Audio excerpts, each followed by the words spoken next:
Assalamualaikum warahmatullahi wabarakatuh. Perkenalkan, nama saya Muhammad Zaidan Takin. Saya dari Fakultas Psikologi di Universitas Muhammadiyah Profesor Dr. Hamka. Di sini saya akan menjelaskan materi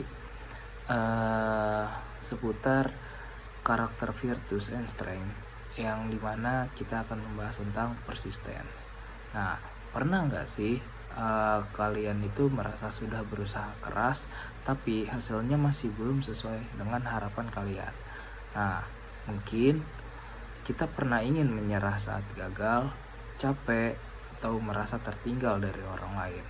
Padahal dalam psikologi, kemampuan untuk bertahan dan terus mencoba memiliki peran besar dalam keberhasilan dan kesehatan mental seseorang.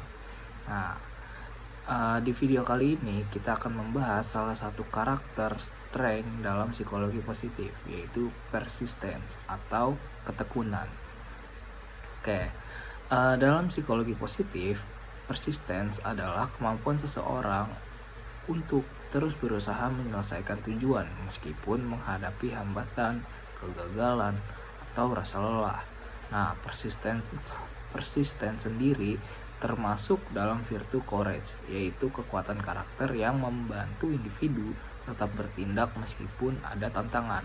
Nah, persistence itu bukan berarti tidak pernah merasa capek, tapi kemampuan untuk tetap melangkah walaupun prosesnya sulit. Nah, banyak orang yang berpikir keberhasilan hanya ditentukan oleh bakat atau kecerdasan. Padahal penelitian psikologi menunjukkan bahwa ketekunan seringkali lebih menentukan dibanding kemampuan awal. Nah, orang yang persisten itu biasanya lebih mampu mencapai tujuan jangka panjang, lebih tahan terhadap tekanan, memiliki self-control yang lebih baik, dan cenderung lebih resilient saat menghadapi kegagalan. Jadi orang yang memiliki sikap persistence ini, mereka itu memiliki resiliensi yang lebih tinggi, yaitu ketika mereka gagal, mereka ingin merasa bangkit lagi sehingga mereka itu mengabaikan kegagalan yang mereka punya, seperti itu. Nah, persisten sendiri membantu seseorang memahami bahwa proses berkembang membutuhkan waktu. Karena dalam kehidupan nyata, tidak semua hal berhasil dalam satu kali percobaan. Nah, secara psikologis, persistence ini berhubungan dengan kemampuan regulasi emosi, motivasi intrinsik, dan resiliensi. Nah, ketika seseorang tetap mencoba setelah gagal, otak sebenarnya sedang belajar membangun toleransi terhadap frustasi. Nah, hal ini membantu individu lebih adaptif terhadap tekanan. Nah, persistence juga berkaitan dengan growth mindset, atau keyakinan bahwa kemampuan dapat berkembang melalui proses belajar dan usaha. Karena itu, orang yang tekun biasanya tidak melihat kegagalan sebagai akhir, tetapi sebagai bagian dari proses belajar. Nah, lalu persistence itu tidak selalu tentang hal besar. Kadang persistence itu terlihat dari hal yang sederhana. Kayak contohnya, kita itu tetap belajar meski kita pernah dapat nilai yang jelek.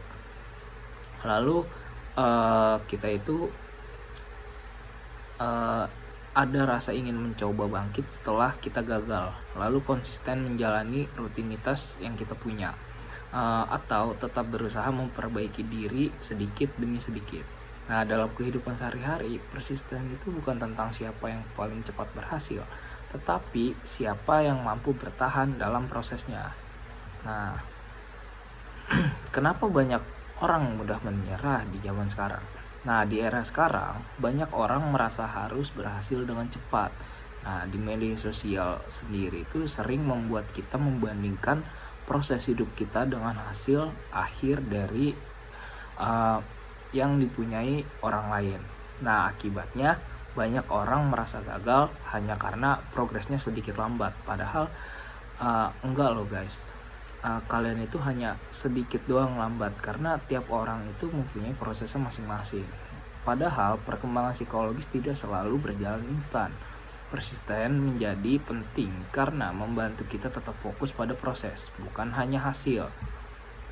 Nah, beberapa cara sederhana yang bisa dilakukan agar kita menanamkan persistence itu sendiri. Yang pertama itu membuat target kecil dan realistis. Jadi kita punya planning atas target-target yang kita punya. Lalu fokus pada progres bukan kesempurnaan. Jadi kita itu jangan selamanya melihat hasil yang kita dapat, tapi kita coba menikmati tiap proses-proses yang kita jalani. Kita mulai into terhadap proses-proses yang kita jalani gitu.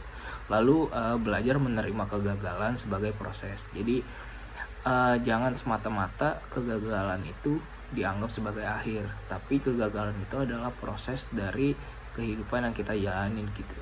Nah, lalu memberikan apresiasi pada usaha diri sendiri.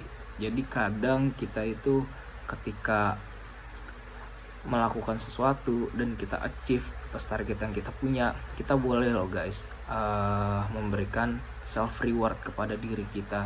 Entah apapun itu yang kalian suka, entah makanan atau mungkin menjalankan hobi yang kalian punya, itu gak apa-apa guys. Nah, kalian juga harus ingat, berkembang sedikit tetap lebih baik daripada berhenti sama sekali. Jadi kalian gak usah takut buat terus menjalani aktivitas yang kalian punya. Oke, mungkin proses kita itu terlihat memang sedikit lambat, tapi bukan berarti kita itu gagal. Kadang yang paling dibutuhkan bukan bakat luar biasa, melainkan kemampuan untuk bertahan dan terus mencoba. Oke, mungkin sekian dari saya. Kurang lebihnya mohon maaf. Wassalamualaikum warahmatullahi wabarakatuh.